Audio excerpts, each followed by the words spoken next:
Hey YouTube, it's been a while since I've done a what's in my bag video, and since my gear has changed quite a bit since the last one, I figured what better time than now to jump in and see what I have in my bag and what I'm using on a daily basis to shoot with. So I guess let's jump into the bag itself first. So here's my main carry bag that I take with me on all of my photo shoots. It's a messenger style bag from a company called Timbuk2.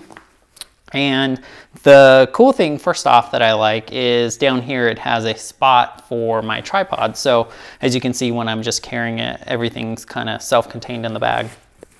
The tripod itself is held on with these little straps. It is a Mi Photo carbon tripod, so it's very light, very compact. That's the main reason that I like it, is just how compact it is, as you can see when everything's folded down. Another thing that I really like about this tripod is this third leg here unscrews from the tripod itself, and the center collar actually comes out, and you can screw this into the bottom and it creates a monopod. Now I like that for two things. So sometimes when you're in certain venues, tripods may not be allowed, but they will allow monopods, so that just gives you the extra stability. The other thing I use this for is if I'm doing photo shoots and I have an assistant and I'm shooting with off-camera flash, I will actually put this together, and I have a little stud that goes into the top here instead of the ball head, and that goes onto the screw-in end of the flash that I use. So it allows them to hold that with the softbox and to adjust the light in different ways. So it makes it easier for the assistant to help with that. As I said, the bag is from Timbuk2, messenger style bag, so it just flaps open here. It's got some Velcro to help hold things together to keep water out in case. It is water resistant. It's a heavy duty nylon. Inside of it, it has a lined padded case that has Velcro dividers, but I don't think you guys are that interested in the bag. I think it's more about the gear that's inside the bag that people are interested in. So let's start digging into that and seeing what's in here. First off, I am shooting now with the Sony a7 III. As you can see here, I have a Arca Swiss type L bracket that goes into my tripod. So the reason I like this is it has horizontal shooting capabilities and also vertical. So you don't have to have your tripod flipped over and have like that broken neck look. You can just take it, screw it in here or here, and that works. I like it. I like it a lot. This also gives me an extra place to grab my camera just in case. The lens that I'm shooting with that's hooked up here is the Sigma 105 1.4 Art. As you can see with the hood on, it's quite a beefy lens. It does have the same tripod foot mount, so I like that. Great lens though. I've been shooting with this probably for the past 3 months now, and I have been very pleased with the images that have come out of this lens. Very sharp, very shallow depth of field, and the lens is just built great. So no complaints there, very happy with the purchase. The next lens that I have in my bag, another Sigma. As you can tell, I'm a huge fan of Sigma. I think they've done a really good job with their Art series lenses. This is the 50mm 1.4. Again, just a phenomenal lens. The image quality is great. The image contrast and look that comes out of this lens is something that's very close to my post-processing style. So it actually lends itself very well to the look that I go for in my final images. So I really like that. The next lens, and I don't use this lens a lot. I really use this for two main things. This is the Zeiss f4 16-35, and I really use this for two things. So I use it for any videos where I'm holding the camera and talking into the camera. The wider focal range gives me the ability to hold the hold the camera and still be in frame where a 50mm wouldn't.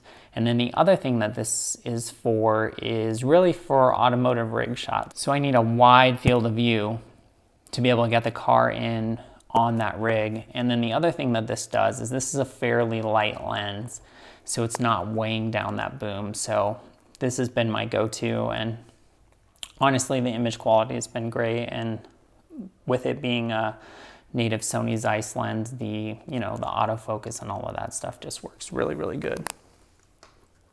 That's it for cameras and lenses. The next thing I'll jump into are some of the filters I'm using. So the first one is my polarizing filter for automotive / landscape shooting with the Sigma 105. So I shoot a lot of cars, so I need a polarizer, and this is the B+W. I've had great results with this on the 105. Definitely recommend this brand. The other polarizer that I have is, and I really like this one too, this is for the 50mm, and this is from Breakthrough Photography. I've done a video on this before, but I've had really good luck with this, and highly recommend that one as well. To go along with that, I also have a step filter ring, so I can use this filter on the Zeiss 16-35, so that's a 72mm thread, whereas the Sony 50 is a 77, so that allows me to adapt that to both lenses. The last filter that I have is, it's called a fader ND, and what this is this is a variable ND filter, so you can dial in the amount of ND, which is the ability to darken the frame. So if you think about mirrorless cameras or DSLR cameras, if you're shooting video on those, you want to keep a certain shutter speed to keep the look of to mimic film. So that's generally 1/50th. You want to double your frame rate. So if you're shooting at 30 frames per second, it's going to be 1/60th. 24 frames per second, 1/48th. Most cameras don't have that, so you jump to 1/50th. But if you go outside with that, that's very, very bright. So that's where this comes into play. So you can put this on the front of your lens, and you can dial in the amount of darkness that you need to be able to shoot with that shutter speed.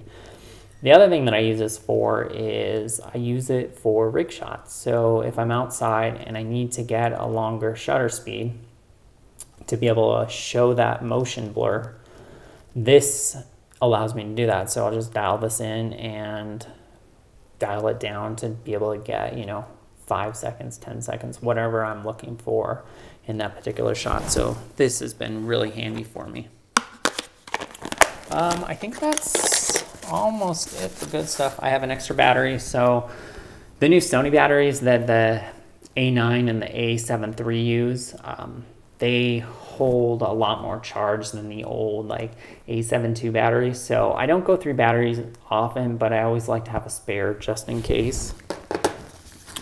And then down here in this pocket, I carry a couple tools. So I have an Allen wrench that fits the bottom base plate of that L plate for my camera in case I need to remove it.